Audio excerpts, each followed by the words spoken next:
Ya, saat ini kita akan masuk ke kapsel profesi bidang pendidikan. Jadi selama 2 jam ke depan, kita akan dengarkan sharing dari kedua narasumber kita. Kegiatan ini akan membukakan kepada teman-teman semua, naik turunnya perjalanan pembicara kita dalam menjalani panggilan hidupnya. Serta bagaimana kedaulatan Allah dinyatakan dalam menghadapi tantangan tersebut khususnya di bidang pendidikan. Kapsel profesi ini juga akan mendiskusikan kondisi khusus terhadap profesi dimaksud dan bagaimana teman-teman semua dapat berkontribusi melalui profesi tersebut. Dan bagi teman-teman atau adik-adik yang sudah tahu panggilan hidupnya untuk menjadi bekerja di bidang pendidikan, kiranya kapsel ini bisa meneguhkan adik-adik untuk menjalani profesi ke depan. Di saat ini kita ada 2 orang. Yang pertama abang kita, kami memanggilnya Bang Togu Manurung. Jadi adik-adik bisa panggil abang ya bang ya. Jangan, gak usah panggil bapak ya bang ya. Abang aja biar dekat. Abang kita ini dosen di Institut Pertanian Bogor. Yang kedua Kak Meni. Kak Meni ini adalah guru, dia guru di Yahukimo. Nanti kita akan dengarkan bagaimana pemaparan mereka sehingga mereka siap menjadi orang-orang yang bekerja di bidang pendidikan. Bang Togu sebagai dosen, Kak Meni sebagai guru. Untuk kesempatan pertama kami persilakan kepada Bang Togu. Silakan Bang. Terima kasih Kak Luce. Luce dari Universitas Jambi ya? Iya. Dari Yakuhimo, wah jauh sekali. Saya udah pernah sampai Wamena dan sekitar situlah ya. Oke, kan ya. Jadi ini seperti yang ditulis kan tujuannya untuk memperlengkapi peserta KNM 25 ini agar mengenal panggilan dan kehendak Allah terkait pekerjaan dan pelayanan mereka setelah lulus. Kemudian melihat peluang-peluang bermisi di Indonesia. Nah, berikutnya saya tadi sudah disampaikan nama lengkapnya orang Batak tuh namanya panjang. Ya, Elisa Ganda Togu Manurung. Ya, saya dosen di Fakultas Kehutanan awalnya dulu, sekarang bertambah jadi Fakultas Kehutanan dan Lingkungan IPB. Mungkin sejak berapa 10 tahun yang lalu kah itu? Nah, dalam slide berikutnya sebenarnya secara singkat mengenai life graph. Saya tidak tulis dalam bentuk lain begitu, penggalan-penggalan waktu. Jadi ini saya mulai memang bukan setelah lulus, waktu kuliah. Mulai kuliah di Institut Pertanian Bogor. Suka diplesetkan macam-macam namanya tuh. Nah di antara yang hadir di sini ada juga dosen IPB nih Pak Charles Simanjuntak, doktor.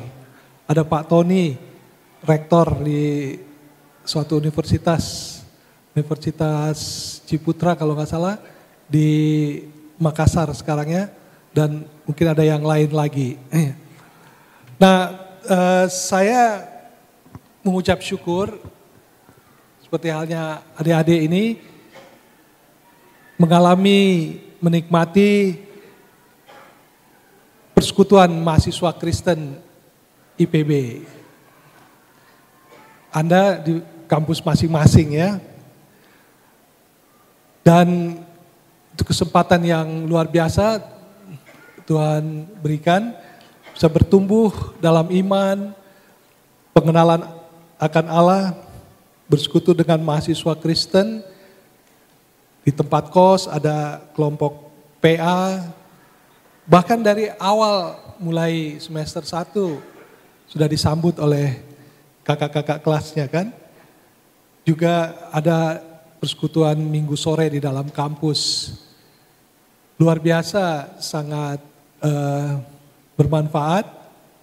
Seperti mungkin juga yang adik-adik alami, bagaimana di persekutuan kampusnya gitu dinikmati dan bisa bertumbuh. Dan juga tidak dilupakan persekutuan di gereja ya, persekutuan pemuda. Jadi poinnya jangan hanya di persekutuan mahasiswa Kristen saja di kampus begitu juga di gereja jangan ditinggalkan kan. Perlu, toh nanti setelah lulus kan ya masuk ke gereja juga kan ininya. Jadi ini sangat penting untuk dicermati ya.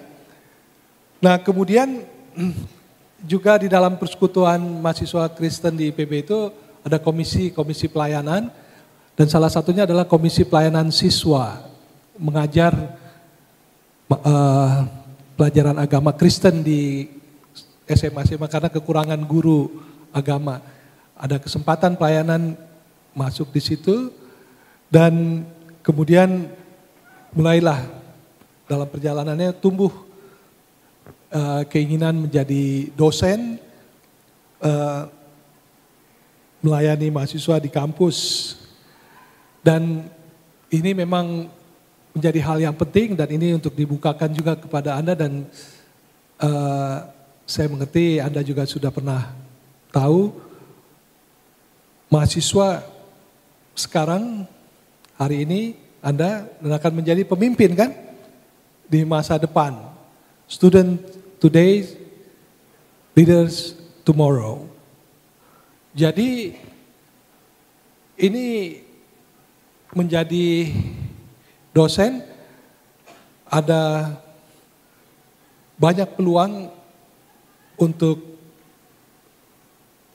menjadi saluran berkat bagi banyak anak-anak muda yang kelak akan menjadi pemimpin.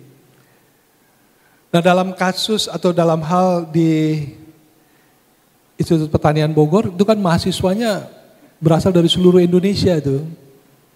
Kebanyakan waktu zaman saya diterimanya melalui jalur tanpa tes, PMDK waktu itu namanya ya, ininya.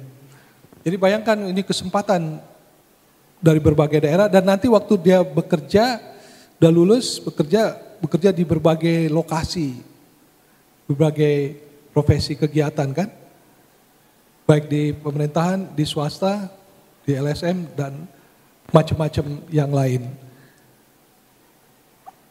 Jadi kalau mahasiswa ini dilayani dan mereka bertumbuh, dewasa di dalam iman, nanti akan mewarnai banyak. Nah saya sendiri kan lulus tahun 85, jadi udah lebih, Anda mungkin sekarang umurnya berapa, 20-an tahun mungkin, ya. Dan saya udah punya cucu juga nih, walaupun penampilan masih muda ya. Nah, waktu masa kami itu jadi dosen, lulus S1 udah bisa langsung diterima kan, jadi asisten dosen lah.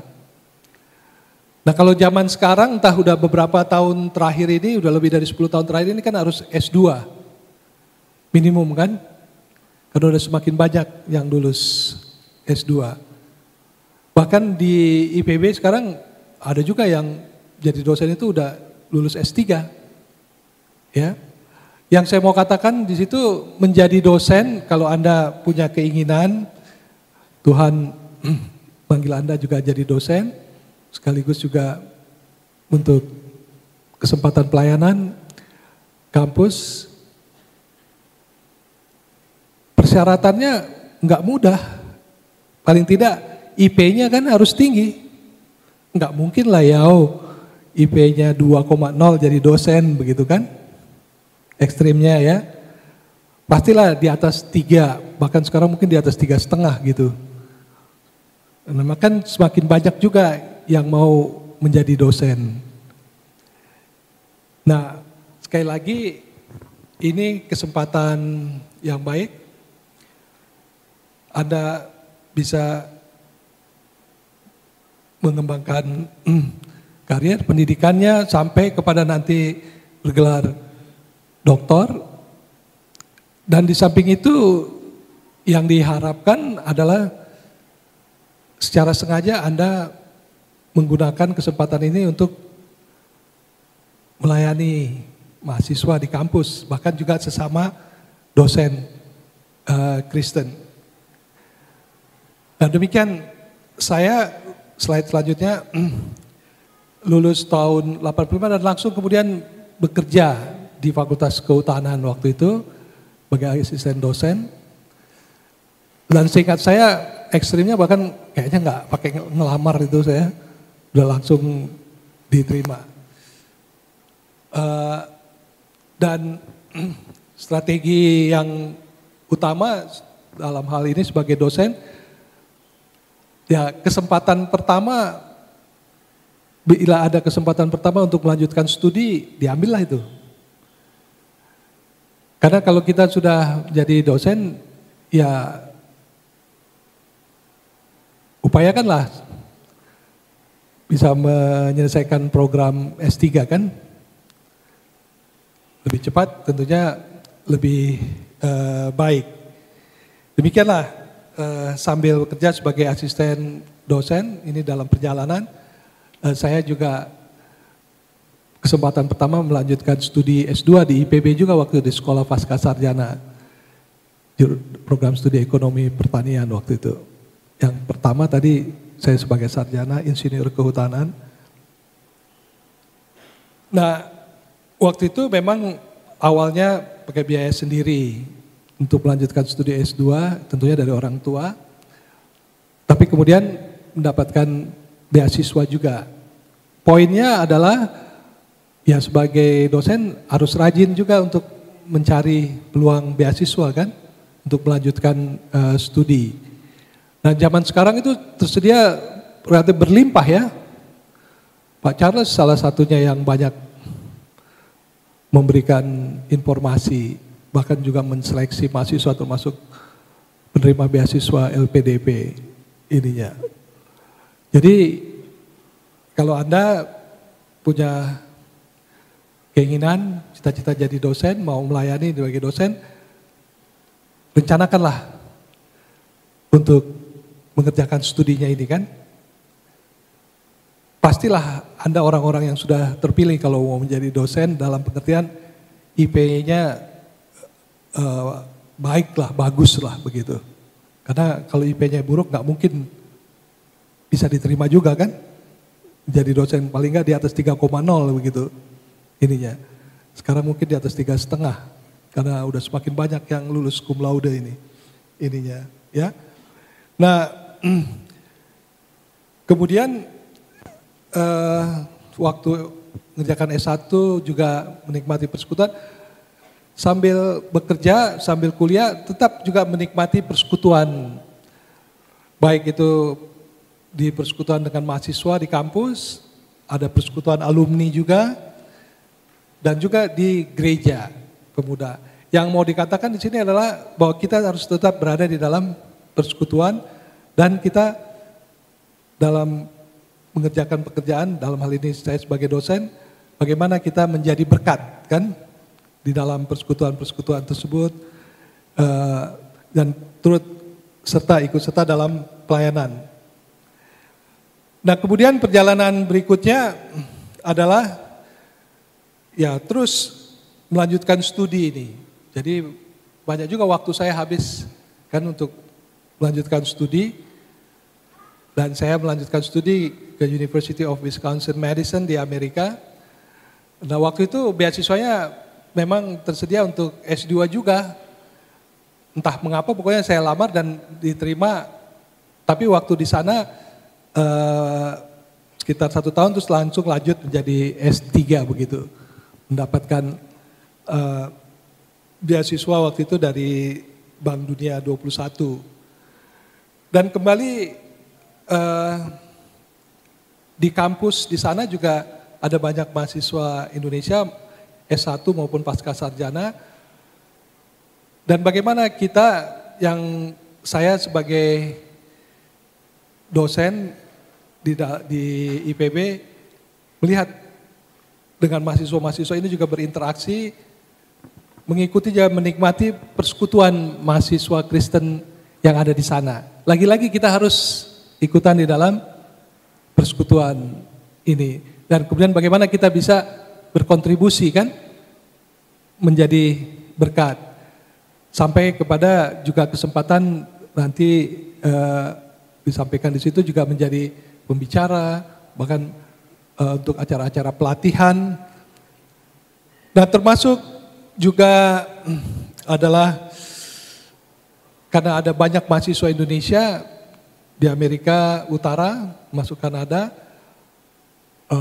memikirkan bagaimana mahasiswa-mahasiswa Kristen ini dan juga mengenali apa yang menjadi pergumulan bangsa dan negaranya. Seperti tadi ada sesi, maka kami menginisiasi yang namanya Temu Bicara Pelayanan Mancanegara, TPM, melalui organisasi FICA, Fellowship of Indonesian Christians in North America. Jadi kami mengundang pembicara-pembicara narasumber dari Indonesia, tokoh-tokoh Kristen.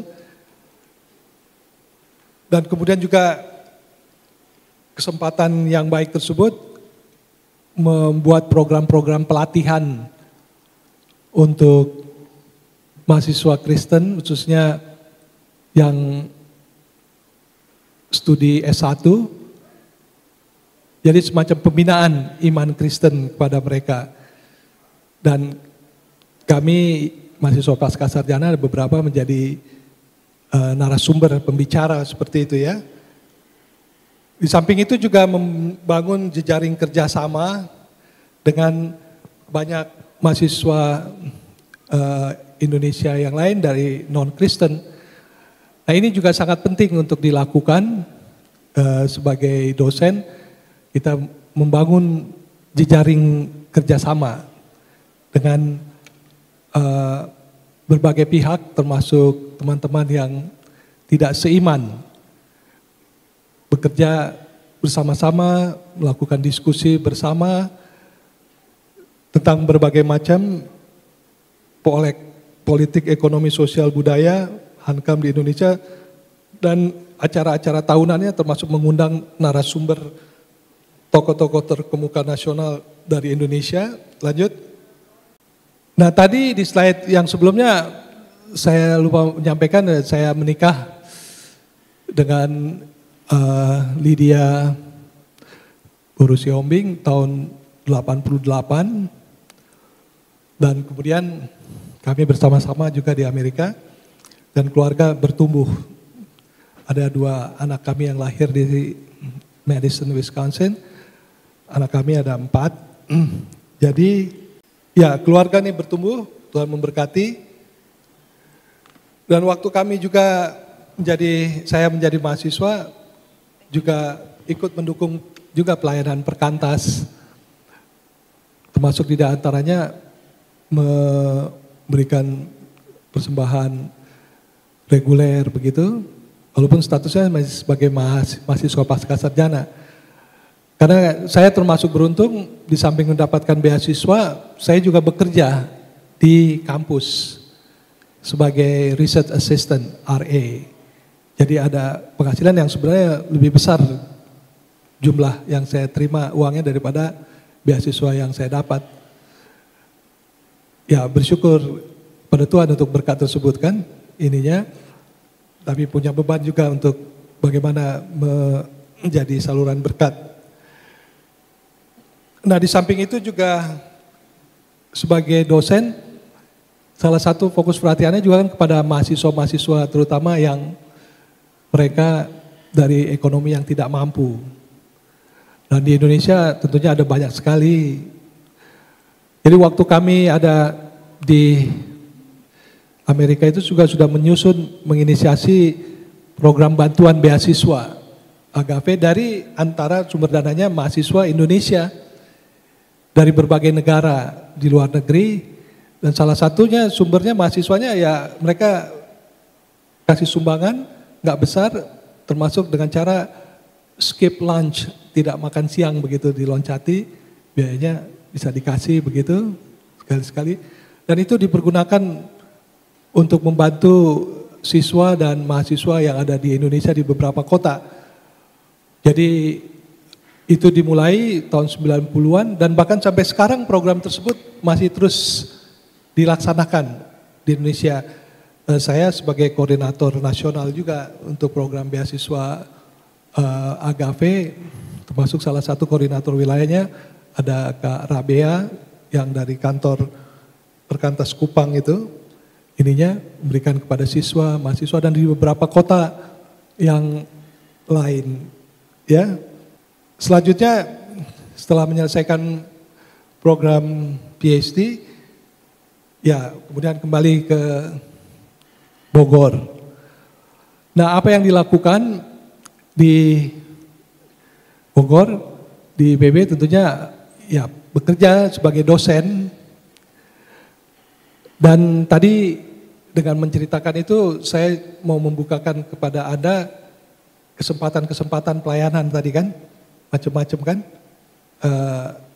baik waktu kerja sebagai dosennya maupun kesempatan untuk membantu ini dan itu. Tapi kita harus menggunakan hikmat akal budi pikiran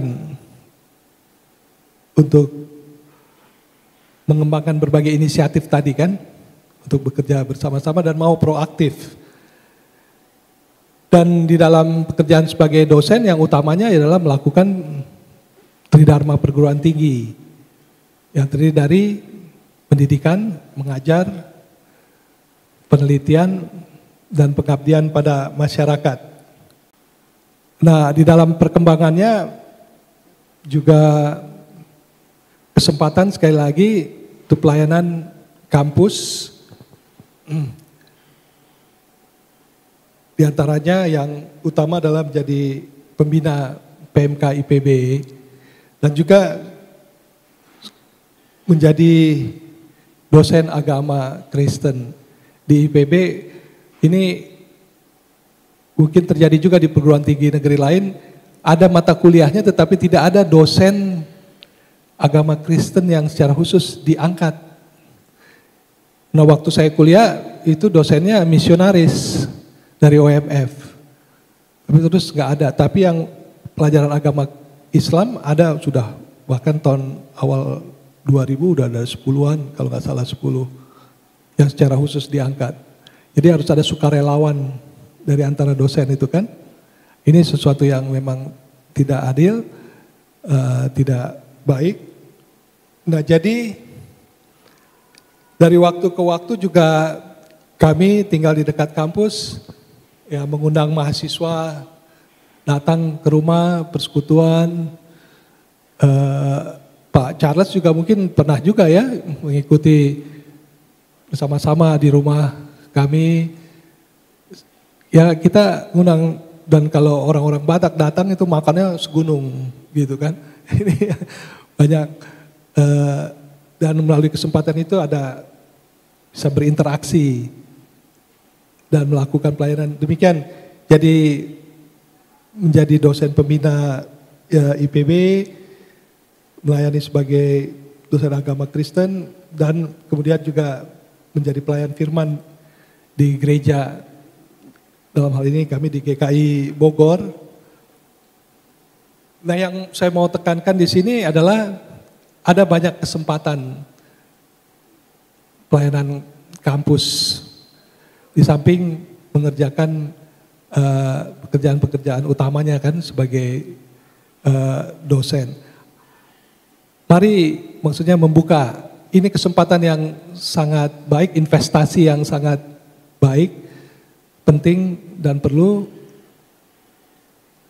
Tadi terutama kita melihat ada student today's, leaders tomorrow kan, yang mau kita bantu persiapkan untuk latihan-latihan kepemimpinan juga untuk mahasiswa Kristen. Nah, di samping bekerja di kampus, ini juga salah satunya menjadi up and downs adalah bagian belakang nanti saya singgung. Ya, banyak bekerja di luar kampus juga. Jadi sebagai konsultan di beberapa lembaga nasional internasional, bekerja di LSM. Dan salah satu tentunya permasalahannya waktu dalam kampus jadi juga berkurang kan ininya. Ini salah satu juga tantangan yang juga menjadi hambatan, termasuk juga akhirnya kurang produktif di dalam melakukan misalnya penelitian, untuk publikasi. Lanjut, saya juga pernah sebagai penasehat Menteri Kehutanan beberapa tahun, jadi kesempatan, jadi di level nasional ya ada kesempatan-kesempatan yang Tuhan berikan.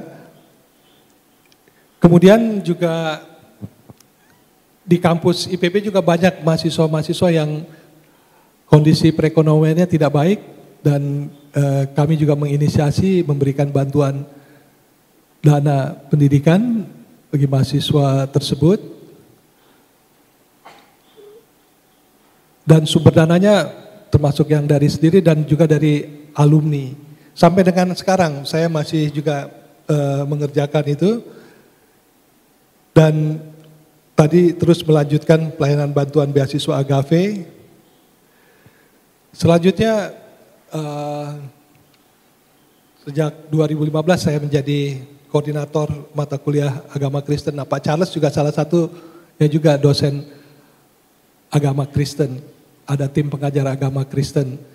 Tahun ini mahasiswa baru S1 IPB itu ada dicatat 377 mahasiswa dan dibagi dalam 4 kelas paralel.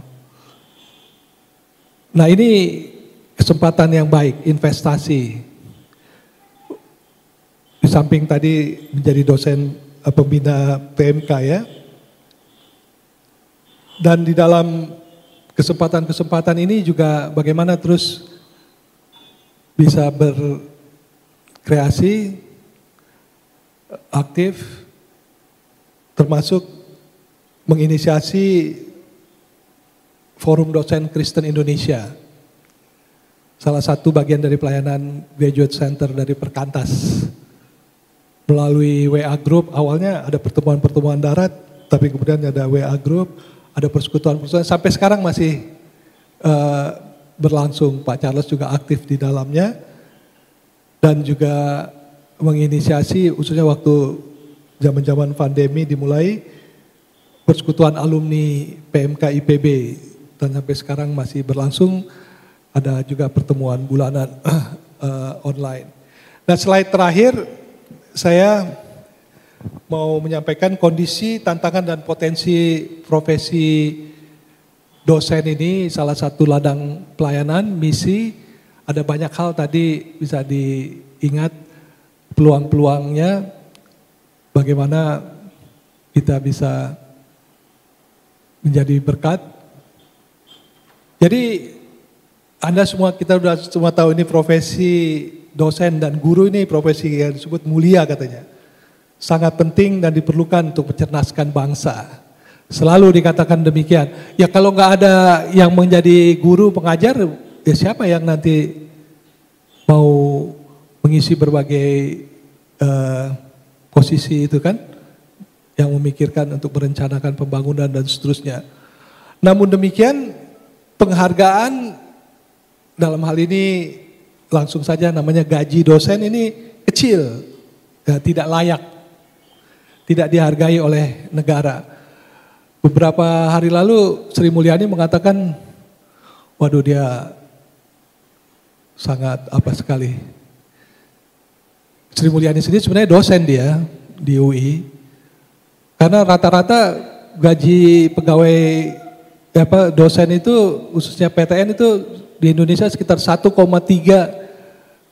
kali besar upah minimum regional. Nah, ini menjadi tantangan. Sekarang sebenarnya khususnya perguruan tinggi negeri tertentu peluang untuk mendapatkan tambahan memang lebih besar. Tapi pada waktu zaman kami awal-awal itu menjadi luar biasa, menjadi tantangan kan. Kemana mau bekerja dengan yang terbaik dengan gaji yang sangat kecil tersebut. Ini itu menjadi tantangan dan seringkali akhirnya terjebak melakukan pekerjaan tambahan, katanya tambahan padahal bukan tambahan, jadinya jadi utama. Ininya bekerja di luar untuk mendapatkan penghasilan untuk membiayai kehidupan keluarga, pekerjaan-pekerjaan di kampus menjadi kurang mendapatkan perhatian. Itu menjadi tantangan, jadi hal yang downside dari perjalanan. Banyak waktu dihabiskan untuk mengerjakan administrasi pelaksanaan Tridharma perguruan tinggi. Ini juga sampai sekarang menjadi permasalahan. Banyak sekali waktu ada mengerjakan proyek penelitian itu, tapi laporannya, administrasinya sangat banyak. Harus mengerjakan kinerja dosen, laporan ini dan itu dan ini. Juga bukti-bukti pendukungnya, administrasinya. Nah ini kembali juga menjadi tantangan dan akhirnya juga yang terjadi kurang melakukan penelitian, menulis atau publikasi, menerbitkan publikasi ilmiah. Nah di dalam hal semua ini termasuk di dalam melakukan penelitian, tentunya yang dituntut juga adalah integritas. Bagaimana lakukan penelitian dengan benar, begitu kan? Data tidak direkayasa dan bagaimana memberikan laporan penelitian dengan baik. Karena apa yang terjadi seperti banyak yang sudah dilaporkan hanya untuk sekedar menerbitkan bisa terbit publikasi ilmiah, ya semuanya ditabrak, bahkan melakukan plagiarisme begitu kan. Dan ya sudah banyak laporannya betapa untuk mengurus mendapatkan kredit untuk kenaikan jabatan akademik, akhirnya banyak melakukan penipuan yang tidak benar. Jadi bagian selanjutnya mau menekankan kalau Anda mau menjadi dosen, pastikanlah Anda mempersiapkan diri untuk melanjutkan studi. Karena pasti sudah S2, bagaimana kesempatan pertama bisa melanjutkan studi S3 ini ya. Direncanakan dengan baik. Dan tentunya salah satunya dari awal, bahkan dari sejak sekarang, paling tidak Anda harus mempersiapkan diri bahasa Inggris dengan baik, secara sengaja. Bagaimana bahasa Inggris Anda persiapkan. Kalau dosen menjadi guru besar tentunya itu adalah jabatan akademik paling tinggi. Kalau gelar akademik paling tinggi itu doktor ya. Jabatan akademik, guru besar, itu juga menjadi tantangan untuk dicapai. Dan yang bagian akhir, kembali mau menekankan melalui kegiatan sebagai dosen ini salah satu yang terbesar adalah kesempatan untuk melakukan pelayanan kampus. Nah, dalam kenyataannya sebenarnya dari sekian banyak dosen di perguruan tinggi, misalnya di IPB, yang nggak banyak juga yang mau mengambil bagian dalam melayani kampus ini kan. Jadi memang ini sering menjadi tidak populer, tetapi baiklah kita disadarkan bahwa ini ladang misi yang sangat strategis, investasi yang luar biasa yang Tuhan kerjakan, dan mereka yang dilayani bertumbuh dalam iman dan kemudian nanti bekerja menjadi saluran berkat Tuhan, menjadi saksi Tuhan di berbagai tempat, di berbagai kantor di seluruh Indonesia. Nah demikian, saya berharap tidak sampai 30 menit sudah disampaikan. Saya kembalikan kepada Lucia. Terima kasih Bang Togu. Silakan duduk Bang, nggak apa-apa. Sekarang kita akan mendengarkan pemaparan perjalanan hidup dari kakak kita yang menjadi guru, Kak Meni Sihite, kami persilahkan. Ya, selamat siang menjelang sore semua teman-teman. Ya, selamat siang.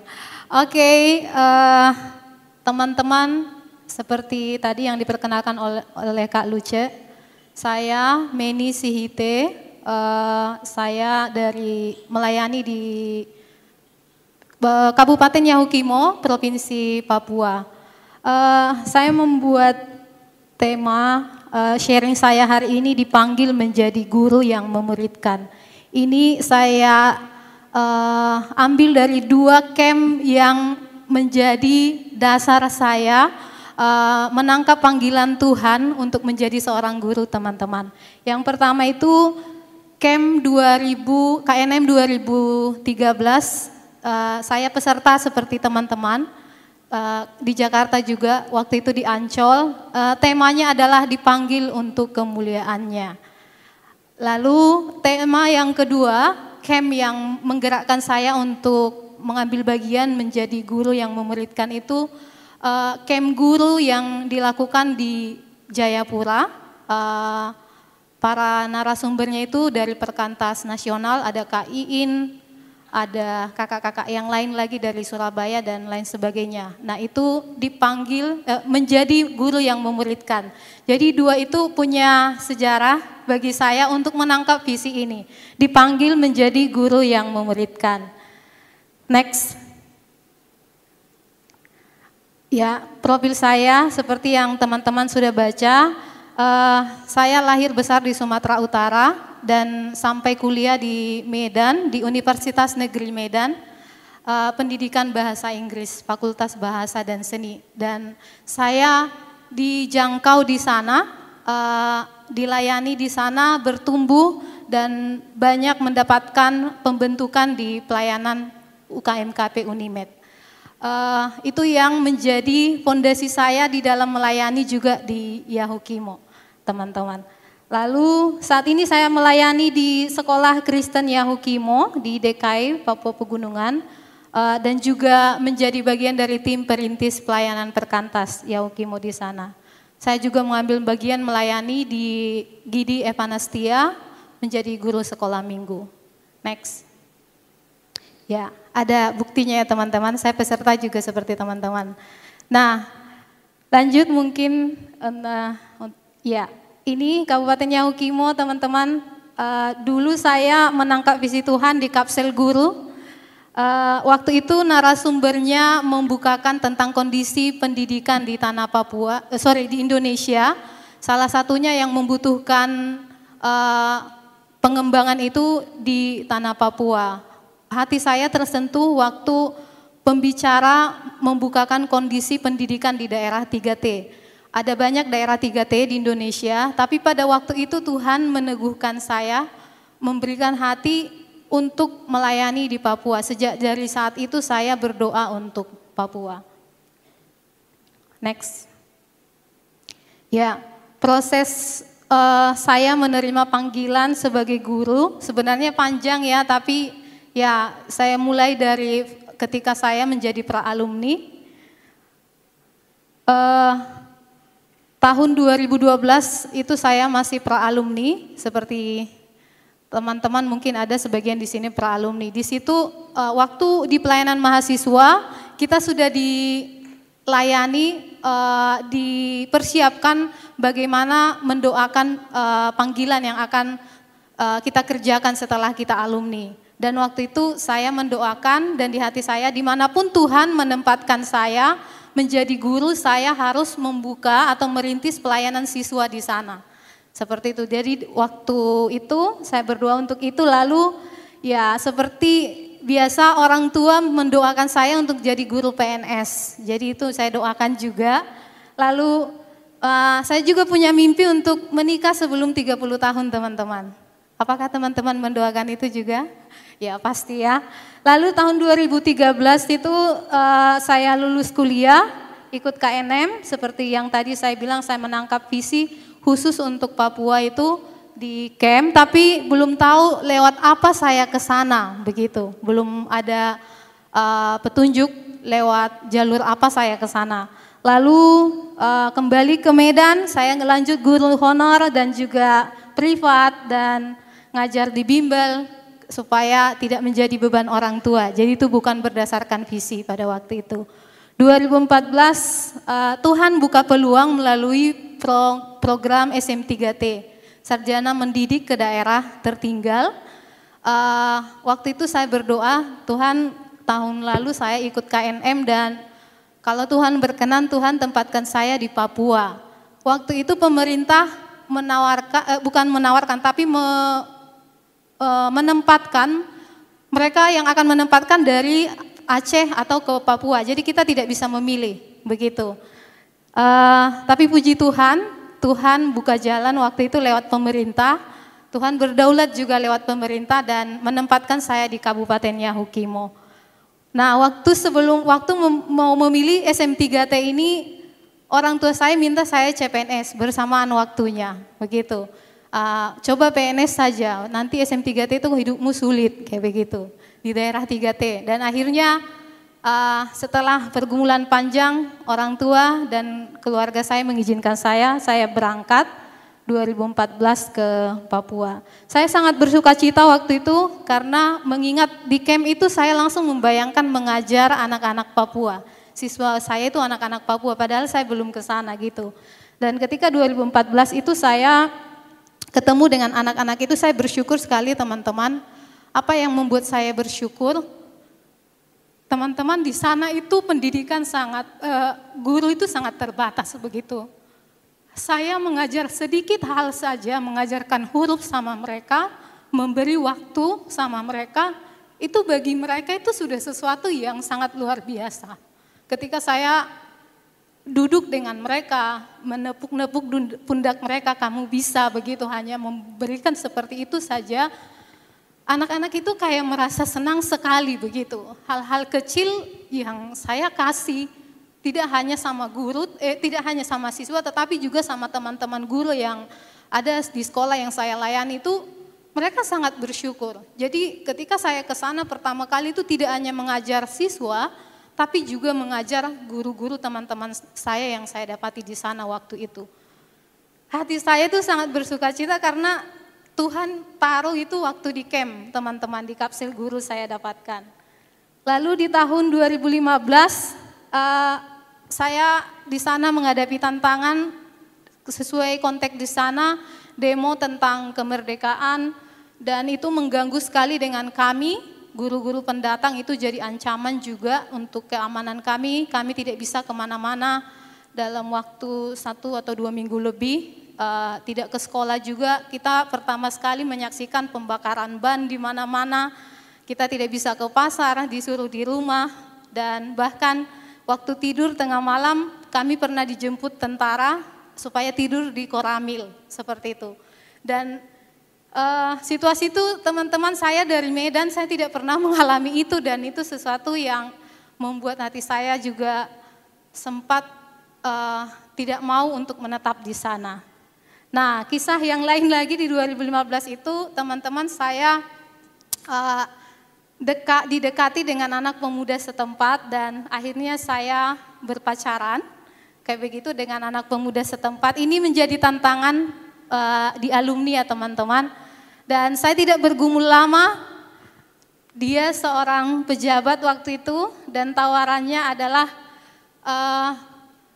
saya kasih tahu panggilan saya jadi guru, jadi ditawari nanti kita buka yayasan, kamu bikin sekolah, kita bangun sekolah di sini gitu. Langsung sudah hati saya tertarik dengan itu begitu. Lupa dengan harus apakah ini kehendak Tuhan atau tidak, saya langsung cepat-cepat. Nah, ini juga menjadi area yang adik-adik teman-teman saya perhatikan ke depannya. Jangan terlalu cepat khawatir dengan teman hidup begitu. Tetap libatkan Tuhan, cari kehendak Tuhan. Nanti teman-teman boleh lihat story selanjutnya. Di 2016 teman-teman Kak Anton datang dan tim ke Yahukimo untuk merintis pelayanan di sana. Dan Kak Anton, staf Perkantas Surabaya dan tim dan juga dari Papua mengunjungi kami. Kami di sana ada alumni-alumni yang sudah ada di sana. Akhirnya diminta untuk kita PA dan juga untuk memulai pemuridan. Seperti itu. Akhirnya di dalam kesempatan itu teman-teman, saya menyadari ada hal yang tidak beres dengan diri saya. Relasi saya tidak sedang berjalan saya sedang menjalankan pelayanan dan saya juga sedang menjalankan relasi yang saya tahu itu tidak sevisi dan tidak didasari oleh kehendak Tuhan. Akhirnya di situ, tapi saya belum mau mengatakan putus. Sudah saya melayani, saya jalani dulu, saya cari kehendak Tuhan lagi begitu. Di 2017 teman-teman, di sini mulai Tuhan mencabut satu-satu yang tidak beres dari diri saya. Saya patah hati di sana, lalu saya mengalami depresi di situ, dan saya mengingat apa yang disampaikan oleh Kak Anton pada saya di tahun 2016 itu, bahwa bukan hanya sama saya tapi sama alumni yang ada di sana juga. Di situ disampaikan bahwa ya Tuhan akan membereskan hidup kita kalau Dia mau memakai kita, seperti itu. Jadi saya tidak sadar bahwa apa yang saya pegang itu, relasi saya itu sesuatu yang tidak beres di hadapan Tuhan. Akhirnya Tuhan melepaskan itu, saya putus, saya sedih, gak begitu ya. Tapi saya bersuka cita begitu, karena ini tantangan bagi saya waktu itu. Untuk melepaskan itu, begitu. Tapi saya sadar ada bagian firman Tuhan yang mengingatkan waktu itu bahwa ini tidak baik, begitu. Relasi ini untuk dilanjutkan. Lalu di dalam kondisi itu teman-teman, saya sakit malaria, dan di sana sakit malarianya satu hal yang bikin saya juga terus mau pulang karena itu sangat parah, begitu. Lalu bersyukur saya ada dalam komunitas alumni Perkantas itu menguatkan, dan juga keluarga saya mendukung saya, tahu kondisi saya dan terus kasih support untuk saya. Saya bersyukur untuk masalah di 2017 ini, saya setelah lama ya, pada waktu itu saya tidak menyadari bahwa itu sesuatu yang baik untuk dilepaskan. Tapi setelah lama saya menyadari itu Tuhan izinkan, kekacauan, rasa sakit hati itu saya lepaskan untuk Tuhan mau saya fokus untuk pemuridan siswa di Yaukimo. Lalu 2018 saya menjalani panggilan saya sebagai seorang guru di sekolah dan juga memuridkan siswa, melayani di gereja, seperti itu. Tapi masalah tidak langsung selesai semua teman-teman. Ketika kita sudah mengaku dosa di hadapan Tuhan dan Tuhan sudah mencabut apa yang menurut Tuhan tidak baik untuk dilanjutkan, ada masalah lagi. Yayasan saya yang saya kerja itu bubar, begitu. Jadi ini salah satu teman-teman yang perlu diperhatikan juga ketika kita mau bermisi nanti menjadi guru atau menjadi apapun yang akan diutus ke dalam yayasan tertentu, teman-teman boleh mempertimbangkan, mencari tahu dengan baik dulu yayasan itu. Waktu itu saya masuk ke dalam yayasan gereja yang tidak terlalu kuat. Akhirnya di tengah jalan pengurusnya semua bubar dan meninggalkan kami di situ. Dan saya mau tidak mau harus berjalan sebagai kepala sekolah waktu itu. Dan kondisi keuangan sulit, akhirnya saya buka les dan juga jualan Tupperware, jualan pulsa dan lain sebagainya. Sambil ngajar karena tidak cukup, saya sambil ngelesin gitu. Dan pada saat saya ngelesin itu ada anak-anak yang mereka ingin belajar dengan saya. Saya sharing dengan mereka, mau nggak KTB seperti itu.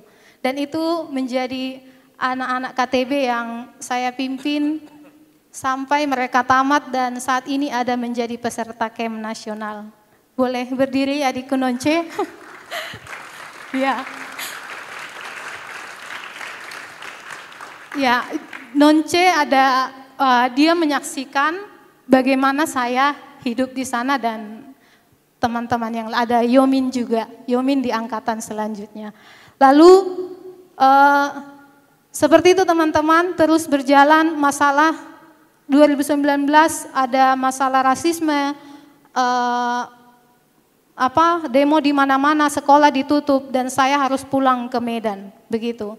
Dan dengan pergumulan lagi, dengan pergumulan panjang berdoa balik lagi ke sana mengingat ada adik-adik KTB yang saya tinggalkan di sana.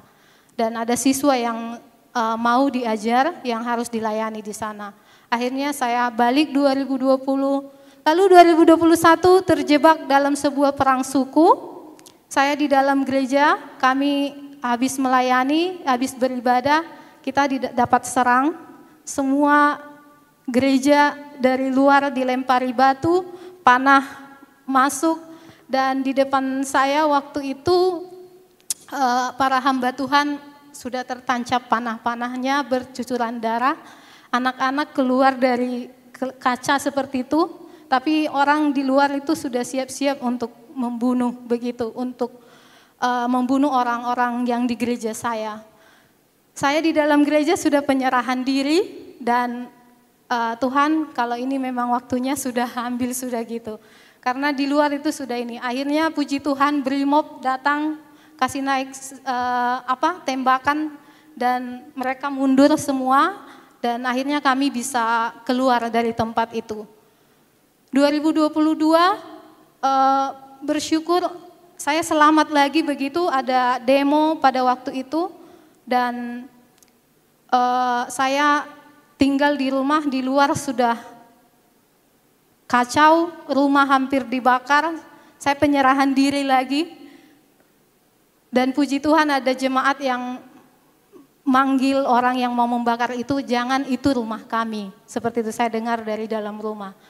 Saya bersyukur waktu itu pintu saya buka, Brimob sudah dengan senjata seperti ini bawa saya untuk pulang ke mengungsi ke Polres, seperti itu teman-teman. Satu hal teman-teman, semua itu mungkin bukan karena saya jago dan kuat seperti itu. Seperti teman-teman lihat tubuh saya yang kecil, perempuan lagi begitu. Tapi panggilan yang jelas di awal itu bahwa Tuhan yang memanggil saya ke Yahukimo adalah Tuhan yang menyertai saya. Tuhan menyertai bukan berarti semua akan baik-baik, aman-aman, tenang. Tapi di dalam sekalipun mungkin saya menjadi sasaran peluru, sasaran dari tembakan atau lemparan batu, saya meninggal, saya jelas mati di dalam panggilan. Itu yang menguatkan saya. Dan pun kalau Tuhan panggil saya sudah waktunya selesai dari Yahukimo, saya akan berangkat. Tapi sampai saat ini Tuhan masih izinkan dan terus kasih kesempatan untuk melayani di Yahukimo. Tahun ini adalah tahun ke-11 bagi saya untuk melayani di sana sebagai guru, teman-teman. Dan Tuhan itu hadir, teman-teman, ketika kita menangkap panggilannya. Saya tidak banyak punya pengalaman begitu sebelumnya di daerah konflik begitu, tapi ketika Tuhan utus ke sana, ternyata di tengah-tengah itu Tuhan kasih keberanian. Dan juga dalam saya pernah jatuh seperti itu, Tuhan tidak membiarkan saya di dalam kejatuhan. Tuhan mau kuduskan saya supaya saya bisa berkat bagi adik-adik saya. Bagaimana saya mau bisa sharing sama adik-adik tentang teman hidup kalau seandainya dia biarkan saya di dalam relasi yang tidak dari kehendak Tuhan. Itu menjadi salah satu yang menjadi perenungan saya juga, menjadi seorang pendidik di sana. Next. Iya, teman-teman, begitu tadi secara singkat saja saya sampaikan tentang kehidupan saya di sana, bagaimana karya Tuhan.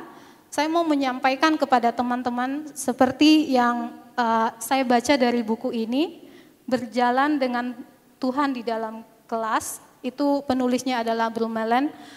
Kalau ada teman-teman yang sudah baca, ya seperti yang disampaikan dia bahwa Alkitab menyampaikan bahwa tujuan pendidikan itu adalah untuk membantu dan membimbing para siswa menjadi murid Yesus Kristus yang bertanggung jawab. Jadi tanggung jawab kita sebagai guru Kristen bukan hanya mengajar membuat anak pintar, tetapi bagaimana lewat kehadiran kita, lewat pengajaran yang kita bawakan, mata pelajaran yang kita bawakan itu, mereka bisa melihat kuasa Tuhan di sana. Mereka bisa melihat apa yang sudah menyimpang dari situ yang seharusnya Tuhan jadikan, begitu, di area ilmu yang kita ajarkan itu. Lalu mereka bisa mempermuliakan Tuhan, mengerjakan hal-hal yang Tuhan kehendaki di dalam ilmu yang sedang kita ajarkan. Dan tidak hanya soal mengajar di dalam kelas, tidak hanya tentang bagaimana kita mengajar begitu, tetapi mulai di luar kelas, bagaimana interaksi kita dengan anak-anak, mulai dari menyambut mereka di pagi hari, ketika mereka sedang mungkin bermain, ketika mereka sedang makan siang, mereka bisa merasakan kasih Tuhan melalui kita para gurunya. Seperti itu. Itu yang membedakan kita dengan orang-orang guru yang tidak berdasarkan panggilan. Kalau guru yang berdasarkan panggilan, mereka anak-anak itu bisa merasakan kasih Tuhan lewat setiap sentuhan, lewat setiap interaksi dengan kita. Nah, siapa duta utamanya? Next. Kalau Brummelen mengatakan yang utama dan pertama itu Tuhan meminta keluarga, orang tua yang mengajarkan tentang firman Tuhan, yang mendidik anak-anak. Begitu. Tanggung jawab pertama itu ada di orang tua, karena orang tua lah yang akan menempatkan ke sekolah mana anak-anak disekolahkan, ke gereja mana mereka akan ditempatkan. Lalu yang kedua itu adalah gereja, dan yang ketiga adalah sekolah. Jadi yang sesuai dengan firman Tuhan, bahwa yang bertanggung jawab untuk pendidikan anak-anak itu adalah keluarga yang utama, yang kedua itu gereja, yang ketiga adalah sekolah.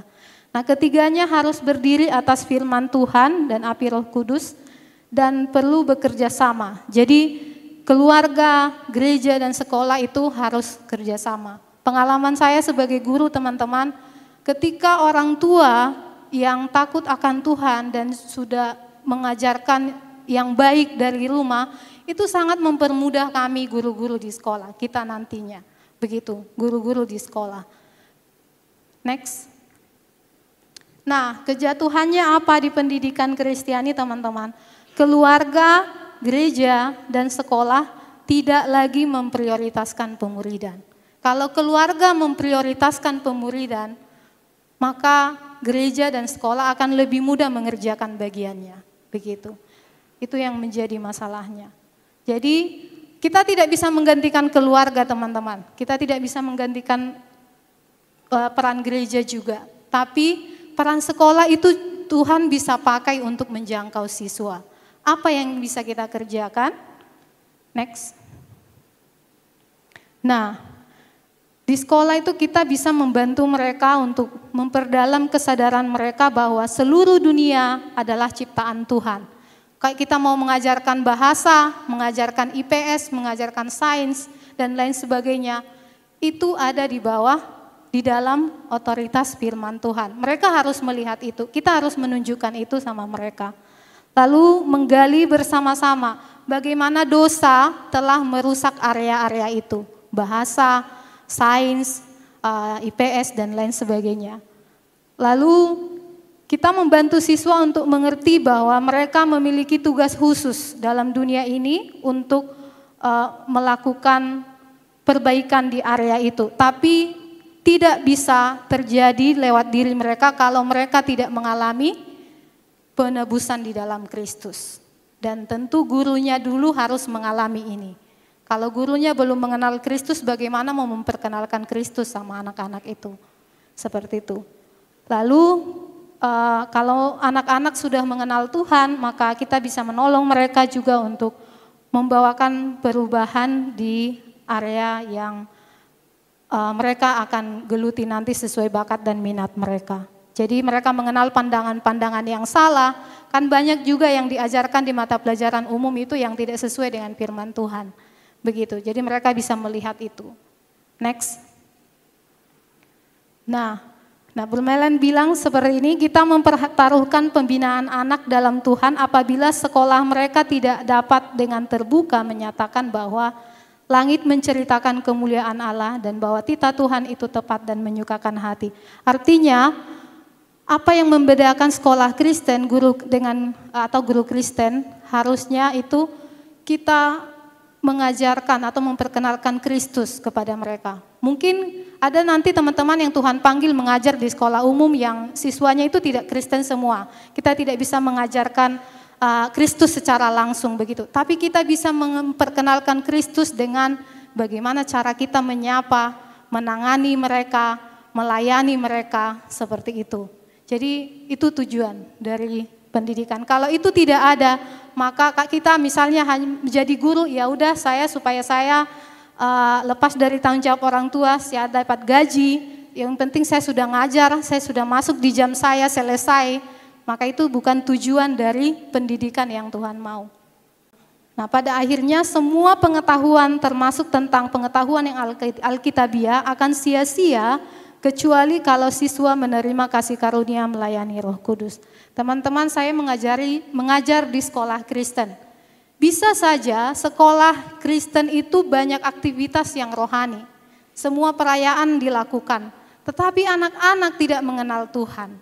Begitu.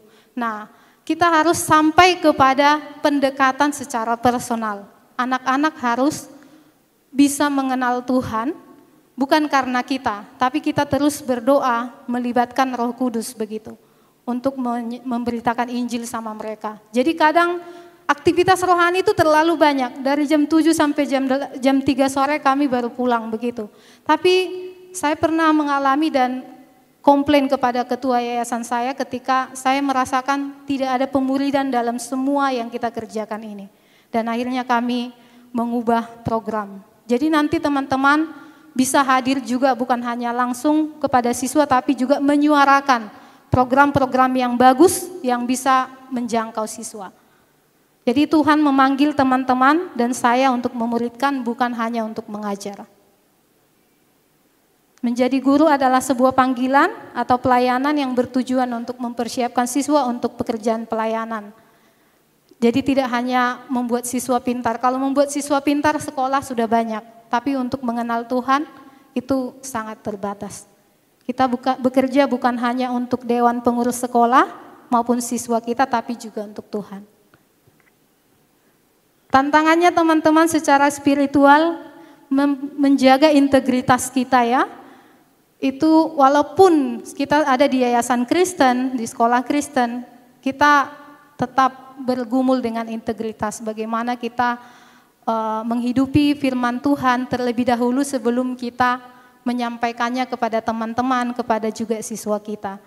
Menjaga disiplin rohani di tengah-tengah kesibukan begitu. Lalu secara profesional kita akan punya banyak tantangan, administrasi banyak, persiapan dan kita juga harus pembelajar. Guru itu harus belajar karena orang yang diajari orang yang baru terus begitu. Kalau tidak mau belajar susah connect nanti dengan anak-anaknya. Secara sosial dan relasi kita harus berbeda teman-teman. Guru-guru yang dipanggil oleh Tuhan, kita berelasi dengan siswa itu kita berelasi lebih dalam begitu. Tidak hanya lihat tapi sampai dekat begitu, mendoakan, tahu pergumulannya. Begitu juga dengan partner kita, partner kerja kita. Jadi tidak hanya datang dan ketemu, tapi kita berbeda di komunitas itu. Lalu secara pribadi, ya kesejahteraan menjadi tantangan. Baru-baru tahun 2024,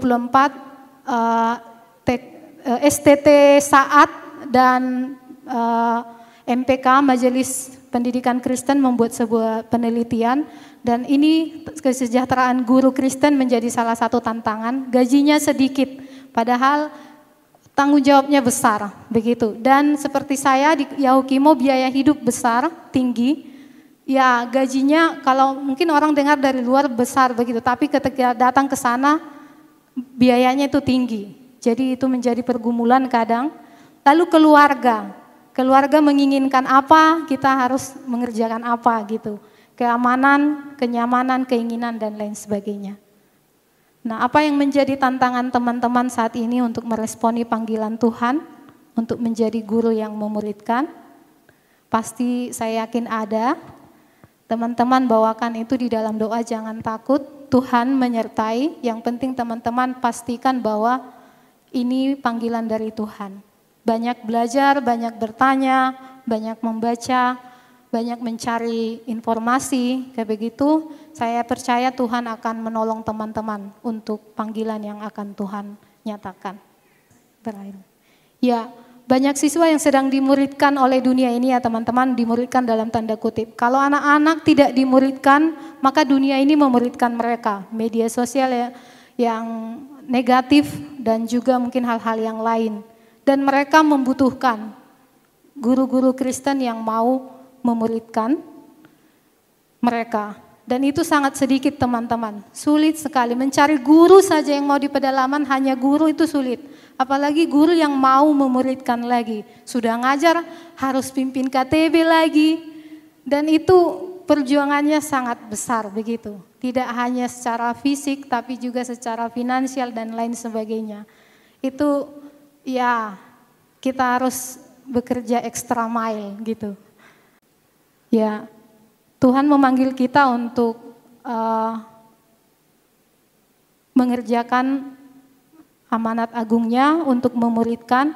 Kita sebagai guru itu sangat dekat dengan siswa teman-teman.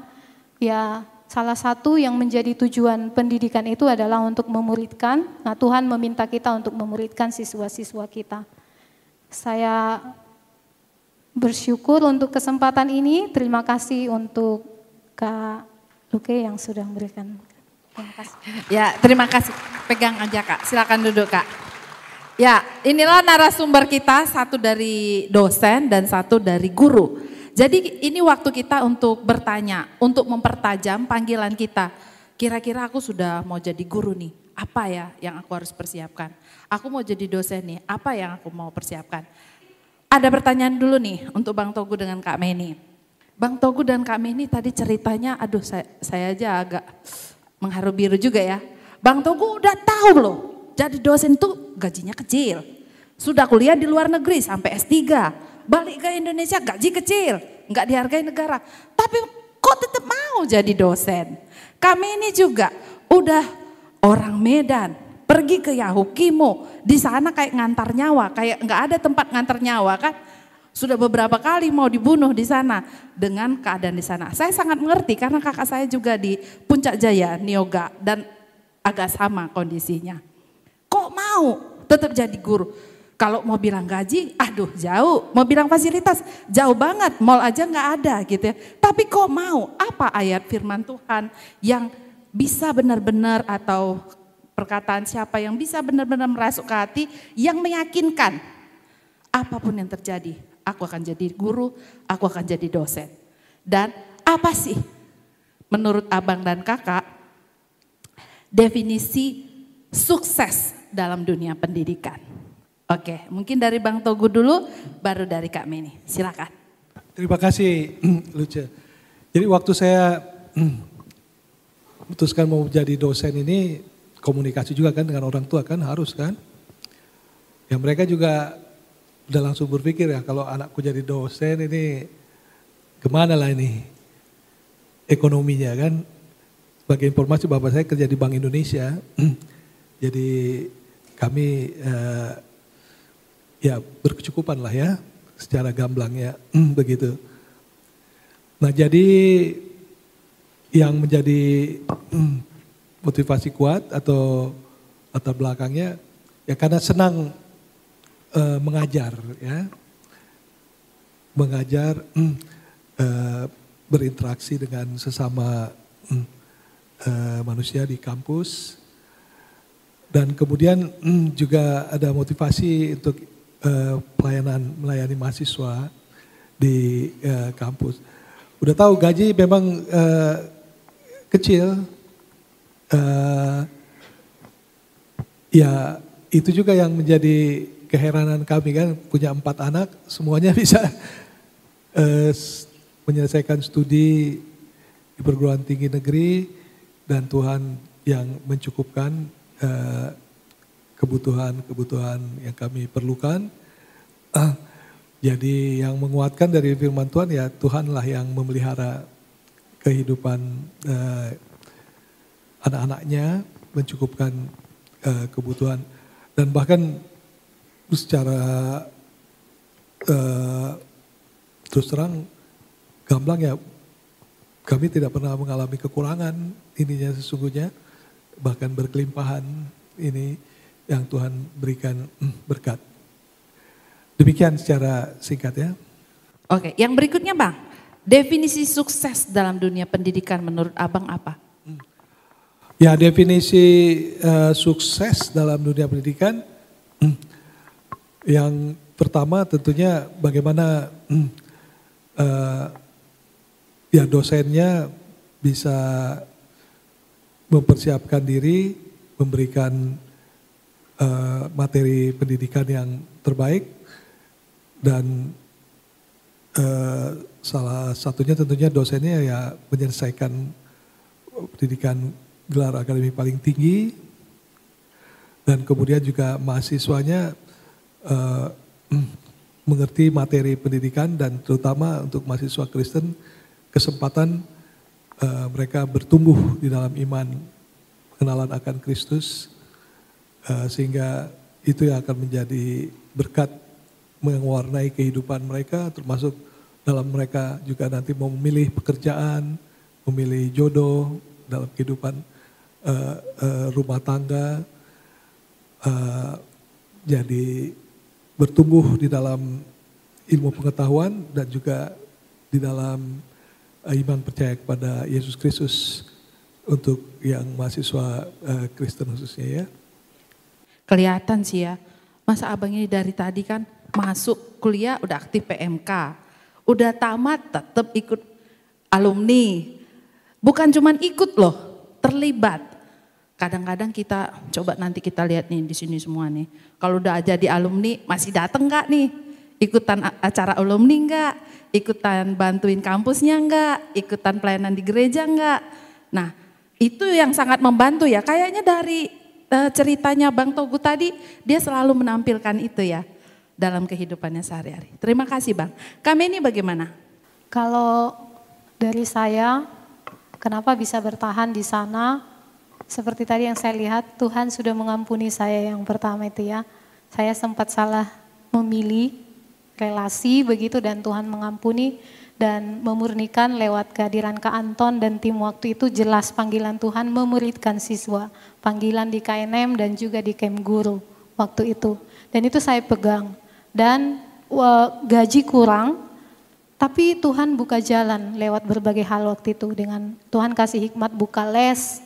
Lalu juga setelah saya bergumul melepaskan les karena ngajar sambil ngelesin itu waktu nggak bisa lagi KTB, akhirnya saya tidak sharing tapi BPP waktu itu langsung bilang kami yang support waktu itu. Nah setelah itu banyak cara Tuhan lewat pemerintah memberikan memasukkan saya sebagai honorer daerah pada waktu itu. Dan banyak hal lah yang Tuhan bukakan di luar kemampuan saya. Dan firman Tuhan yang mengingatkan saya untuk tidak cepat-cepat pergi ketika ada masalah. Saya ingat waktu itu di saat teduh saya, di buku yang saya baca ada ayat yang berulang-ulang mengingatkan itu tentang dari Lukas pasal 9 ayat 5. Dan kalau ada orang yang tidak mau menerima kamu, keluarlah dari kota mereka dan kebaskanlah debunya dari kakimu sebagai peringatan terhadap mereka. Waktu itu saya ingat, di sini ini banyak sekali adik-adik KTB yang mau dimuridkan. Kalau saya pergi, tidak seperti di tempat lain gampang cari kakaknya. Saya pergi berarti tidak ada kakak KTB-nya, begitu. Dan di sekolah anak-anak itu sedikit saja yang saya ajari itu mereka senang sekali. Hanya mengajar lagu-lagu bahasa Inggris yang pakai gerakan, mereka itu sudah senang dan bangga sekali begitu. Dan di sini tuh ada banyak orang yang mau mendengar Injil. Apa alasan saya tinggalkan mereka kalau Tuhan belum pimpin ke tempat lain? Banyak sekali kondisi perang suku dan juga kadang tidak aman begitu. Firman Tuhan yang mengingatkan itu di Mazmur pasal 91 yang menyatakan bahwa perlindungan kita itu adalah Tuhan sekalipun panah meluncur begitu. Kalau Tuhan bilang tidak, belum waktunya tidak akan kita kena begitu. Tapi kalau Tuhan bilang memang harus kena dan cara Tuhan manggil kita dengan cara seperti itu, yang jelas kita sudah diselamatkan. Seperti itu. Terima kasih Kak. Terima kasih Kakak. Yang satu lagi, ya, definisi sukses dalam sukses dunia bagi pendidikan. saya sebagai seorang guru ketika melalui kehadiran saya sebagai guru, melalui pengajaran dan interaksi, anak-anak itu bisa mengenal Tuhan, berjumpa dengan Tuhan. Tapi ngomongnya senada ya, Bang Togu sama Kak Meni nih. Kayak staf ngomongnya. Staf tapi di bidang pendidikan ya, di bidang kampus dan di bidang guru. Tapi memang kalau memang belum waktunya Tuhan, ya belum aja ya. Tapi tadi berarti Kakak punya kedalaman dengan firman Tuhan. Karena firman Tuhan itu kalau orang tuh tidak menerima, kebaskan aja. Kalau dia lagi nggak fit rohaninya, wah ini waktunya keluar, kebaskan karena orang-orang mau membunuh kamu, keluar itu. Tapi ternyata kakak melihatnya bisa berbeda ya. Oh tidak, anak-anak ini membutuhkan saya, membutuhkan firman Tuhan. Jadi ini bukan waktu keluar, justru ini waktu untuk lebih dalam di situ. Terpujilah Tuhan kita yang mengingatkan kakak ya. Oke, ada yang mau sharing atau mau bertanya silakan. Ada yang baju putih dulu yang di depan, maju ke sini sayang. Oke, shalom teman-teman semua, abang kakak. Ya, nama saya Yonas Petrutomo, saya dari Jakarta, angkatan 2021 Universitas Pancasila jurusan Teknik Sipil. Yaudah. Jadi gini bang, saya statusnya ini baru lulus dengan dengan judul skripsi yang saya pilih itu memang isunya lingkungan. Berhubungan dengan itu karena saya sendiri punya ketertarikan di situ mengikuti isu global aja. Terus ini saya ditawarin sama dosen juga, dosen pembimbing untuk kamu jadi dosen. Dia ngomong ada surat rekomendasi dan segala macam kayak begitu di satu universitas. Nanti dia katanya ajarin gitu. Tapi di dosen yang sama juga dia ngasih saya kerjaan. Di sini tuh saya bingung. Tapi di dalam hati gitu kerinduannya itu ada dua. Balik lagi kalau misal teknik nggak tahu ya. Saya sendiri sebagai mahasiswa kalau ngelihat dosen teknik, saya kadang kurang percaya kalau memang dia hanya akademis saja. Jadi kalau dia prakteknya kurang, saya ngerasa bener nggak sih ini nanti praktek di lapangannya apakah sesuai atau enggak dengan ilmu yang diajarin gitu. Jadi saya punya kebingungan antara harus melanjutin studi, ambil S2, atau kerja, atau keduanya, atau bagaimana. Tapi untuk pelayanan kampus sendiri memang saya punya ketertarikan di sono, emang udah komit gitu. Setelah lulus, kalau emang ada adik-adik butuh bantuan, bakal support. Untuk di gereja juga sama sih kayak gitu bang. Kebingungan itu sih sebenarnya. Sama bagi-bagi waktunya itu kayak 24 jam itu kurang gitu. Selamat sore semuanya, perkenalkan nama saya Iis, saya dari Pontianak. Saya lulusan dari FKIP Universitas Tanjung Pura, saya angkatan 2020, lulus 2024 kemarin. Jadi ada beberapa pertanyaan baik untuk bagian guru sama dosen. Mungkin yang pertama bagian guru. Puji Tuhan setelah lulus, bahkan sebelum lulus saya sudah mencoba untuk melamar bekerja supaya bisa bertahan di kota Pontianak kayak gitu ya dan terus ambil bagian pelayanan. Waktu saya lulus di salah satu sekolah swasta Kristen dan selama 1 tahun saya mengajar, ada beberapa banyak hal yang saya alami di dalam dunia pekerjaan khususnya pendidikan. Salah satunya adalah penyesuaian diri. Yang kakak udah sempat sampaikan juga tadi, memang ketika sekolah kita itu udah punya dasar kekristenan, tapi terkadang kurang melihat hasil atau buahnya karena mungkin pemuritannya tidak ada. Nah saya punya kendala, teman-teman di kantor itu tahu kalau saya adalah binaan perkantas dan sebagainya, bahkan mungkin sering diceng-cengin gitu ya, hati-hati nih anak binaan perkantas kayak gitu. Tapi kadang saya tuh takut untuk menyuarakan beberapa hal kepada guru agama ataupun kepada gembala sekolah. Karena hal-hal yang saya lihat di lapangan adalah ketika guru agama itu tidak berkontribusi banyak di dalamnya. Hanya bekerja, dapat gaji, ataupun ya hanya formalitas seperti itu. Kenapa saya bisa berani mengungkapkan ini? Karena ketika sharing saat makan siang dan sebagainya, nampak gitu kalau motifnya tuh belum benar gitu, ataupun belum dalam ketika memerankan sebagai guru agama. Mungkin sarannya Kak, bagaimana ketika saya itu bisa menyuarakan gitu, teguran saya kepada dia, bahkan ada beberapa ide yang mungkin saya bisa sampaikan gitu, namun saya cukup takut untuk menyampaikannya. Kenapa cukup takut? Yang kedua, ini berkaitan yang kedua. Ternyata di sekolah Kristen pun walaupun kita sudah dibekali dengan dasar kekristenan yang benar dan baik, tapi dengan rekan kerja itu cukup bergesekan. Ya, jadi guru MTK di sekolah saya itu ada 3 orang, tapi saya ngerasa kesulitan ketika saran-saran saya itu tidak dihiraukan kayak gitu. Mungkin karena saya guru baru dan guru muda di situ. Sehingga sulit untuk saya bisa banyak menyuarakan. Kadang saya sudah menyuarakan, tapi nggak dipakai suara saya kayak gitu. Kadang benar, tidak dihiraukan dan tidak diapresiasi. Nah, saya tuh bingung saja gitu ketika di lingkungan bekerja yang saling bergesekan seperti itu. Dengan anak-anak saya sangat senang, dengan administrasi saya tidak bermasalah, tapi dengan rekan kerja yang cukup menjadi tantangan terbesar saya. Tahun lalu juga saya ikut PGSM sebelum saya lulus kan, mentor PGSM saya bilang ketika ada tantangan di tempat kerja, kamu memilih bertahan atau tidak? Dan saya bilang saya memilih bertahan untuk melawan tantangan itu. Namun fakta di lapangannya ternyata sulit untuk bisa bertahan di tempat yang penuh dengan tantangan seperti itu. Jadi saya minta saran dari Ibu menghadapi tantangan seperti ini khususnya dengan rekan kerja gitu. Terus terkait dosen, saya ingin bertanya kepada Bapak. Saat ini saya juga sedang mengambil studi S2, baru masuk di tahun ini. Saya juga ingin minta saran dari Bapak bagaimana ketika saya membuat tesis seperti itu, apakah baiknya saya melihat kasus di sekolah saya atau saya coba survei di tempat lain. Karena kalau saya ambil kasus di tempat saya artinya saya ada keinginan untuk mengambil topik yang ada variabel pendekatan fate learning. Karena di sekolah saya sedang mengembangkan salah satu fate learning itu sendiri. Sedangkan saat ini juga ada pendekatan deep learning. Jadi saya minta saran Bapak bagaimana untuk saya bisa memikirkan judulnya ataupun penulisan tesisnya apakah boleh atau tepat ketika saya ngambil di tempat saya bekerja atau saya coba cari referensi di tempat lain. Mungkin itu saja Ibu, terima kasih. Ya, yang pertama tadi, kamu apa, Otak ya? Apa dipanggilnya namamu tadi siapa? Peter. Peter, ya. Melanjutkan studi atau bekerja? Ya. Ini memang seringkali juga tergantung bidang studinya juga. Dan juga kebutuhan-kebutuhan pribadi. Ada tentunya orang yang karena kondisi keuangannya dia harus kerja dulu.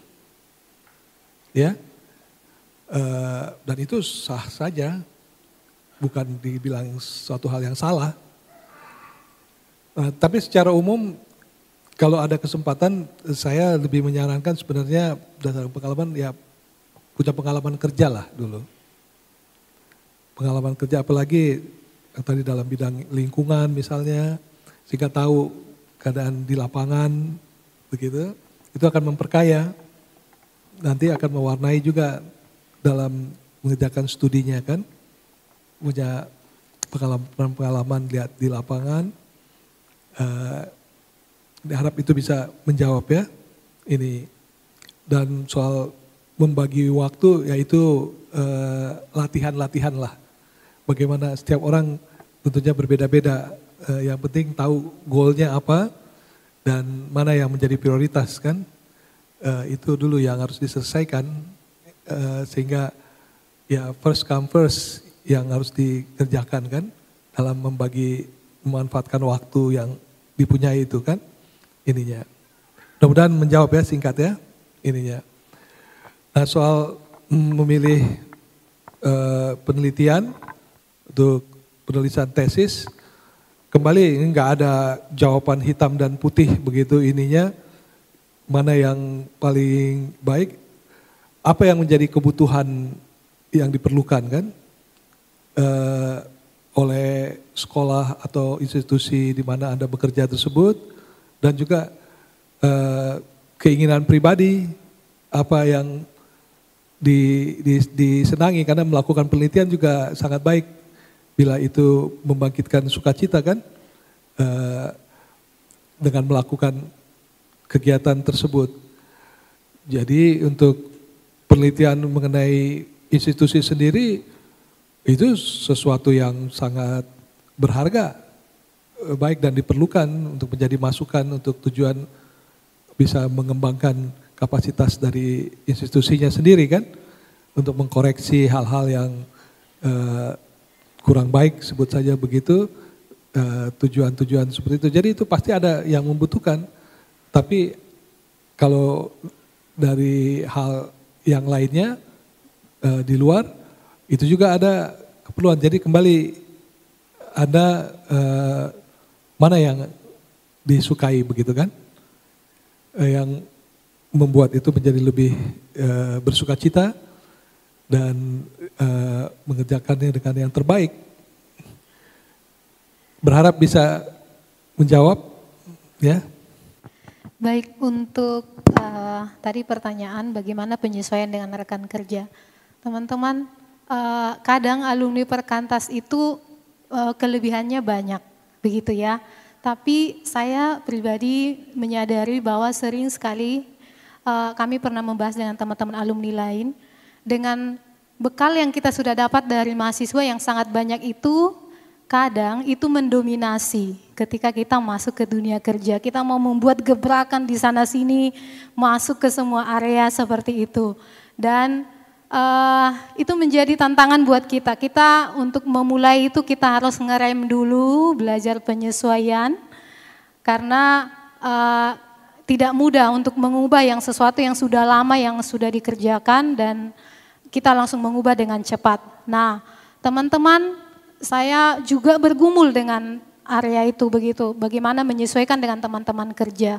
Nah, awalnya itu saya pikir ya fokus saya kan siswa begitu. Terkadang rekan-rekan kerja kita itu juga butuh merasakan kasih Tuhan lewat kita begitu. Mereka butuh kita layani, kita tolong begitu dalam area-area tertentu. Dan juga ada hal-hal yang saya tidak sadari dari diri saya. Setelah saya tes psikologi, ada area-area dalam diri saya yang perlu sebenarnya diperbaiki yang selama ini saya tidak sadari. Akhirnya saya ditolong, ada hal-hal kayak saya itu suka mengerjakan sesuatu misalnya secara detail, sementara teman saya ya tidak seperti itu, hal-hal seperti itu saya sebelumnya tidak sadari. Bisa saja faktornya dari luar, itu kita harus sabar dan juga mendoakan juga teman-teman kerja kita, ketua yayasan kita, begitu. Dan juga diri kita, bagaimana saya menempatkan diri saya, apa yang mau saya ubah supaya bisa jadi berkat untuk mereka. Soal untuk mau bergumul pindah atau tidak, itu tidak masalah teman-teman digumulkan, tapi jangan dengan cepat-cepat, jangan dalam keadaan marah, dalam keadaan emosi begitu. Ambil waktu bergumul, cari pimpinan Tuhan begitu lewat doa saat teduh, bertanya dengan sahabat rohani begitu, buka tutup jalan yang Tuhan nyatakan dan lain sebagainya. Pasti Tuhan akan memimpin begitu. Tapi jangan cepat-cepat, ketika ada kesulitan mau pindah di tempat yang lain juga pasti ada kesulitan begitu. Seperti itu, terima kasih Kak.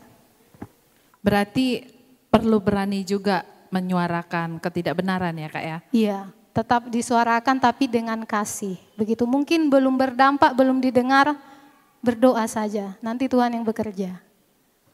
Jangan mudah kecewa ketika ditolak ya Kak ya. Karena kita orang Perkantas memang benar tuh. Kayaknya kita lebih tahu banyak dari orang kan, sudah banyak yang kita ikutin. Rasanya kalau datang semua mau diterjang, wah sabar, direm. Oke, yang berikutnya, siapa lagi yang mau bertanya? Shalom semuanya. Shalom. Perkenalkan, nama saya Muar Saron, saya dari Pontianak, Kalimantan Barat. Saya alumni muda dari jurusan Fisika FMIPA Universitas Tanjung. Saya ingin bertanya kepada Kak Meni, saya tadi sempat mendengar bahwa ada pertentangan antara keinginan orang tua dan juga keputusan kakak untuk melayani menjadi guru di Papua. Jadi pertanyaan saya adalah bagaimana kakak meyakinkan orang tua terkait hal itu di tengah banyaknya tantangan, ancaman, bahkan risiko yang cukup besar untuk melayani menjadi guru di Papua. Demikian, terima kasih. Oke, nama aku Riando Simeon Daniel. Aku sebenarnya alumni angkatan 2018. Kebetulan juga alumninya dari AK Bogor, satu alumni AK Bogor. Yang aku tanya sebenarnya aku mau menanyakan satu bagian dari tema kita yaitu tentang kesetiaan Bang. Kak, kesetiaan. Bagaimana abang dan kakak begitu setia dalam panggilan pendidikan abang atau kakak? Di tengah-tengah kondisi bangsa yang menegasikan kurang baik terhadap pendidikan. Sebenarnya poin utamanya setia. Yang aku tanya kayak seperti yang aku dengar kan abang dari awal mahasiswa sampai kepada S3 itu tidak mengambil bagian dalam bidang swasta, selalu ke pendidikan kalau aku dengar tadi. Bagaimana abang bisa setia, begitu setia dalam bidang pendidikan hingga sampai menjadi dosen di tengah-tengah misalkan ada penelitian yang misalkan kurang, gak sesuai, terus tapi tetap setia dalam panggilan Tuhan. Mungkin secara rohani, secara rohani demi panggilan Tuhan, tapi secara jasmaninya, praktikalnya, bagaimana abang bisa begitu setia selalu di dalam bidang pendidikan itu, di Fakultas Kehutanan terutama. Kemudian sama dengan kakak juga, bagaimana kakak bisa setia dalam panggilan kakak di tengah-tengah keluarga yang gak setuju, kemudian kondisi yang sampai hampir mau mati, apa yang membuat kakak begitu setia tetap dalam panggilan Tuhan mengajar di Papua? Mungkin ada, dan juga mungkin dari siswanya ada yang kurang berhasil dan sebagainya, tapi kakak tetap setia dalam panggilan kakak. Itu aja kak. Oke, baik, selamat sore untuk kita semua. Mungkin saya ingin bertanya kepada kakak kami, Kak Weni. Saya Evan dari Pekanbaru Riau, sekarang lagi berkuliah di FKIP angkatan 2021. Pertanyaan saya mungkin, tadi kakak bilang ada, kalau bisa kita jangan mengajari siswa tersebut tentang akademik. Tapi kita juga bisa di sela-sela waktu mereka kita akan menyelipkan tentang pemuridan. Nah, yang ingin saya tanyakan kakak bisa nggak mengasih contoh bagaimana siswa tersebut bisa setara antara akademik dan pemuridan yang akan kita lakukan dengan iman yang akan kita salurkan kepada mereka. Kasus yang saya alami sendiri di Pekanbaru, itu mereka kebanyakan mengejar yang namanya akademik daripada keimanan mereka. Nah, mungkin dari kakak bisa kasih contoh bagaimana kami bisa melakukan hal itu di sela-sela kami mengajar ataupun sebagai guru di suatu sekolah, Kak. Begitu pertanyaannya, Kak. Terima kasih. Iya, tantangan dari orang tua, tadi yang saya bilang orang tua saya tidak setuju, tapi saya bersyukur dengan satu abang saya yang sudah lahir baru, dia yang menolong saya untuk orang tua dan keluarga mengerti, begitu. Dan waktu itu satu saja yang setuju, abang saya silahkan berangkat. Sebenarnya saya juga berat, tapi selama ini kamu sudah bergumul dengan itu, saya serahkan sama Tuhan, begitu. Dan dengan bantuan dari abang saya meyakinkan keluarga, akhirnya saya berangkat. Dan setelah saya kejadian ulang-ulang di sana seperti itu, waktu itu saya sembunyikan, begitu. Karena mereka tidak punya kemampuan menghadapi situasi di sana dengan abang saya tinggal di Jakarta ini, jadi saya sembunyikan. Tapi dengan media yang ada saat ini berkembang, tidak ada lagi yang bisa disembunyikan, mereka tahu. Dan saya bilang, saya masih bergumul di sini. Waktu itu sudah abang saya yang ini juga sudah bilang, apa yang saya tidak bisa lakukan untukmu, balik ke Jakarta atau ke Medan, saya akan backup biayamu dan lain sebagainya, begitu. Tapi saya bilang, abang ingat bagaimana panggilan saya ke sini dan sampai saat ini juga Tuhan masih menyatakan itu untuk saya kerjakan. Dan abang saya akhirnya bergumul kembali, begitu.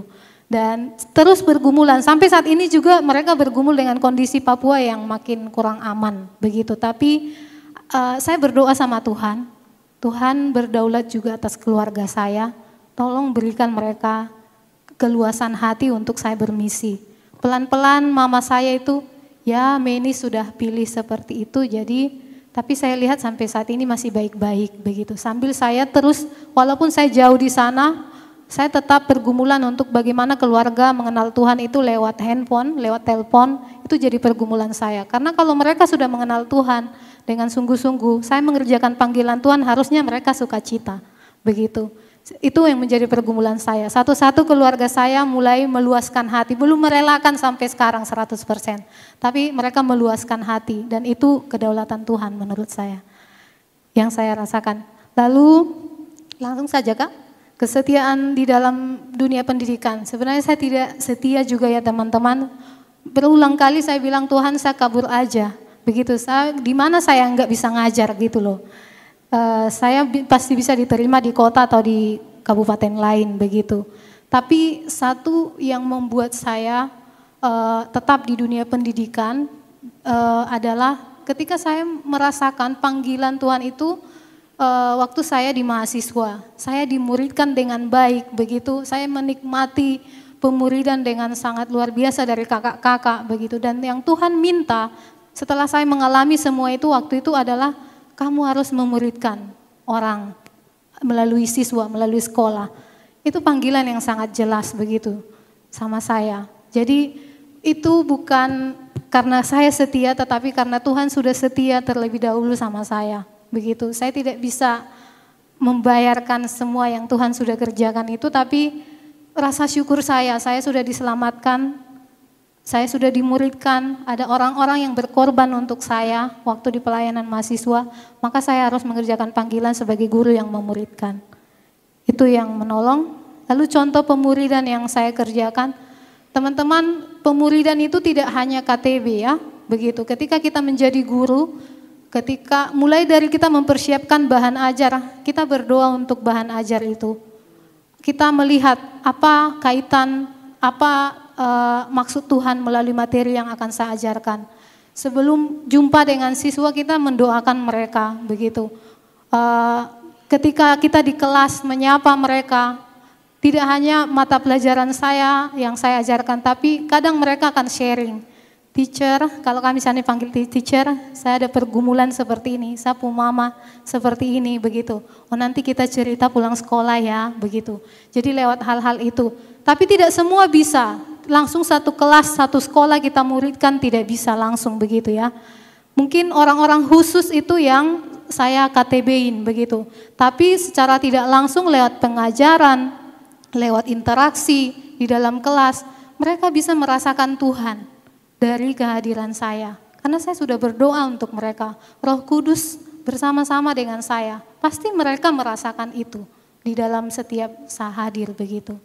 Ya, itu tadi yang menjadi pergumulan kadang saat kondisi HPDT saya kurang baik, maka saya juga melayani tidak baik, itu berpengaruh juga kepada mereka begitu. Jadi tidak langsung semua bisa mengenal Tuhan ya teman-teman begitu, tapi lihat secara umum kita bisa mengerjakan lewat mata pelajaran apa begitu, lewat KTB itu orang-orang kunci yang kita bisa kerjakan. Enggak bisa, kita kan tidak bisa memuridkan semua orang begitu untuk KTB, tapi lewat pengajaran kita bisa, lewat interaksi dan lain sebagainya. Terima kasih. Mengapa tetap setia tadi? Ya dalam pengalaman saya karena ada sukacita mengerjakannya dan damai sejahtera yang Tuhan berikan, sehingga dalam melakukan semua itu jadi kegembiraan dan Tuhan yang menolong dalam melakukan pekerjaan-pekerjaan tersebut. Ininya. Ringkasnya demikian ya. Ini babak terakhir, 2 orang saja. Oke, waduh. Di sini satu ya. Nanti yang lain mungkin bisa ngobrol pribadi ya Bang. Bang Togu bisa sampai malam kan? Nanti yang mau ngobrol sama Bang Togu pas makan malam deketin aja. Bang Togu welcome, Kak Meni juga welcome ya. Baik, salam untuk kita semua. Ya, perkenalkan saya Melda dari Perkantas NTT, daerahnya Keva Menano. Ya, baik di sini saya ingin bertanya kepada Ibu Meni. Pertanyaan saya, bagaimana cara untuk kita menghadapi guru senior yang tidak bekerja dengan jujur dan tidak ada keadilan untuk peserta didik. Karena pengalaman saya waktu kerja 1 tahun di SD mengajar, di situ ada guru agama yang memberikan nilai kepada peserta didik tidak sesuai dengan kemampuan yang peserta didik alami. Nah, bagaimana cara kita sebagai anak-anak perkantas untuk menghadapi guru-guru senior yang tidak bekerja dengan jujur dan tidak menjaga integritas? Ya, mungkin pertanyaan saya seperti itu. Terima kasih. Baik, perkenalkan nama saya Lia dari Karanganyar, Jawa Tengah. Pertanyaan mau saya berikan kepada Kak Meni. Jadi saya setuju dengan kakak bahwa banyak orang Kristen itu terpanggil menjadi guru, tetapi mereka tidak terpanggil untuk memuridkan. Bahkan saya bisa bilang banyak anak-anak Allah yang sudah percaya, mereka terpanggil untuk menjadi guru, tetapi tidak terpanggil untuk memuridkan. Sama seperti kakak, saya mendapatkan panggilan dari Tuhan untuk menjadi guru yang memuridkan, sekaligus juga akan merintis pelayanan gitu.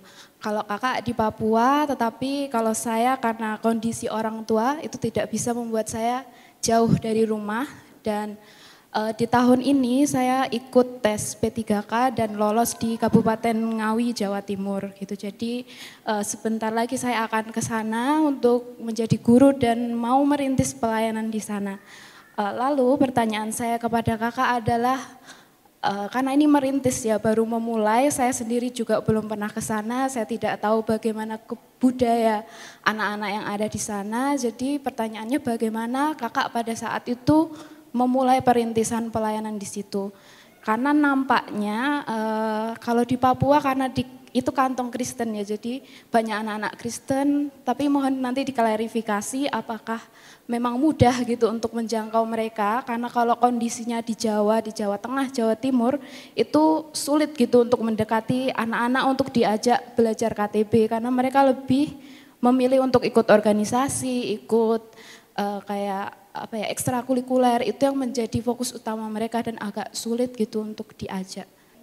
Baik, yang pertama tadi bagaimana menghadapi alumni yang tidak berintegritas, guru senior ya. Oke, teman-teman kita harus melihat konteks dulu, apakah kita mengajar di sekolah Kristen atau tidak, dan juga kita melihat pribadinya. Kita bersyukur sama Tuhan, kasih kesempatan kita belajar di PMK begitu ya, bisa mengenal dan tahu tentang integritas itu. Kalau rekan kita itu tidak punya pengalaman, bahkan mungkin bisa saja ya, sekalipun mengajar di sekolah Kristen, dia belum mengenal Tuhan, kita paksa dia berintegritas, itu sulit begitu. Berarti apa yang harusnya menjadi target kita untuk orang itu, bukan untuk memaksa dia berintegritas, tapi bagaimana kita berdoa lewat kehadiran kita bisa memperkenalkan Tuhan sama dia lewat kasih kita, kayak begitu. Jadi lihat konteksnya ya teman-teman, tidak semua sama konteksnya begitu.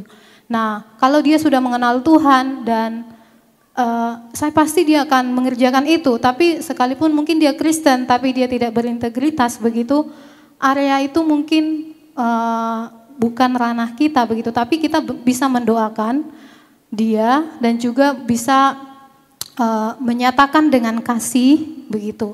Kalau itu di sekolah Kristen itu sulit teman-teman, karena sistem dan standarnya berbeda begitu. Tapi kalau di sekolah Kristen kita bisa menyuarakan, tapi dengan kasih begitu. Yang harus kita tanggung jawabi kita adalah diri kita begitu. Kalau orang lain ya kita hanya menyatakan begitu.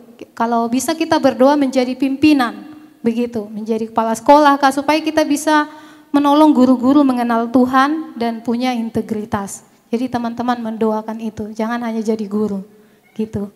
Yang kedua, bagaimana memulai perintisan siswa? Ya, teman-teman lihat konteksnya. Kalau di Papua kemarin itu saya masuk lewat pemerintah, masuk lewat dinas pendidikan, lalu saya masuk lewat gereja.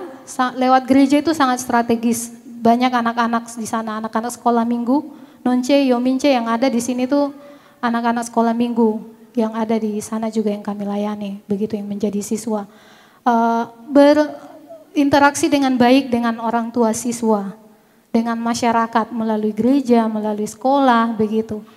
Itu sangat menolong. Mereka akan awal-awal itu waktu saya KTB anak-anak, beberapa orang itu bikin apa ibu guru, lagi ngapain, bikin apa anak saya gitu. Sampai buku PA itu ditanya, coba-coba saya lihat dulu apa isinya begitu. Saya kasih semua bahan PA. Nama Yesus yang diajarkan di dalamnya, saya bilang begitu. Tahun kelima saya perintisan itu baru pengurus gereja, semua itu baru mengakui dan melihat hasilnya. Mereka bilang, Ibu Guru Meni punya adik-adik itu bagus. Begitu, dan diizinkan mengerjakan pemuridan di lokasi gereja begitu, dan terang-terangan begitu, anak-anak sekolah minggu yang saya KTBI, jadi aman. Jadi tahun pertama kedua itu dicurigai ada begitu. Tadi teman punya konteks di sini berbeda ya, nanti pasti Tuhan kasih hikmat dan juga belajar dari orang-orang yang sudah memulai pelayanan di daerah di Jawa ini begitu, bagaimana mereka merintis. Belajar, baca buku begitu, dan cari informasi, berdoa. Kadang tidak ada yang kasih, tapi Tuhan kasih hikmat ketika kita bergumul. Terima kasih. Jadi sebagai statement penutup ya, waktu kita juga yang membatasi. saya mau menekankan bahwa profesi dosen ini sangat penting. Baiklah Anda yang sedang mempertimbangkan mau melanjutkan secara serius, karena sangat penting ada dosen-dosen Kristen di kampus-kampus, terutama di perguruan tinggi negeri. Dan di situ juga ada kesempatan untuk melayani di kampus, melayani mahasiswa Kristen. Yang tadi saya katakan mereka adalah students today, leaders tomorrow. Investasi yang sangat berharga, penting. Jadi ini jelas salah satu bidang pelayanan, misi yang strategis untuk dilakukan. Dan juga untuk memotivasi, dalam pengalaman saya yang luar biasa ini sebagai dosen punya kesempatan berinteraksi dengan semua lapisan masyarakat. Ya, mulai dari yang saya alami sendiri langsung dengan Presiden Republik Indonesia, dengan menteri-menteri, dengan gubernur, bupati, wali kota, camat, desa, kepala desa, dan masyarakat, semua lapisan kita bisa berinteraksi dan kita bisa menjadi terang dan garam di sana melalui bidang ilmu pengetahuan yang kita tekuni, sehingga kita bisa mewarnai memberikan kesempatan untuk mewarnai juga. Semoga yang mempertimbangkan dan ingin jadi dosen terus memelihara keinginannya itu dan mewujud nyatakannya. Ya, Tuhan memberkati. Dari saya, closing statement, generasi muda, siswa, mahasiswa saat ini, teman-teman seperti data yang kita lihat sedang dimuridkan oleh nilai-nilai dunia ini. Dan mereka sebenarnya pengen lepas dan pengen bebas dari situ, pengen merasakan keselamatan dari Tuhan. Mereka sedang menunggu teman-teman baik yang akan menjadi guru maupun dosen untuk menyatakan terang Injil itu kepada mereka. Nyatakanlah nanti di tempat kerja teman-teman, di kampus atau sekolah, di kota atau di desa yang Tuhan panggil teman-teman. Terima kasih. Terima kasih, mari kita beri aplaus kepada Bang Togu Manurung dan juga Kak Meni Sihite. Tadi juga di akhir itu ada satu statement dari Nelson Mandela yang saya juga sangat tergugah membacanya ya. Education is the most powerful weapon you can use to change the world. Kiranya kita semua yang sudah yakin menjadi guru, sudah yakin menjadi dosen, benar-benar mempersiapkan diri untuk menjadi pengubah dunia yang seturut dengan kehendak Tuhan. Kita akan memberikan apresiasi. Selamat terus melayani di Papua dan semangat terus.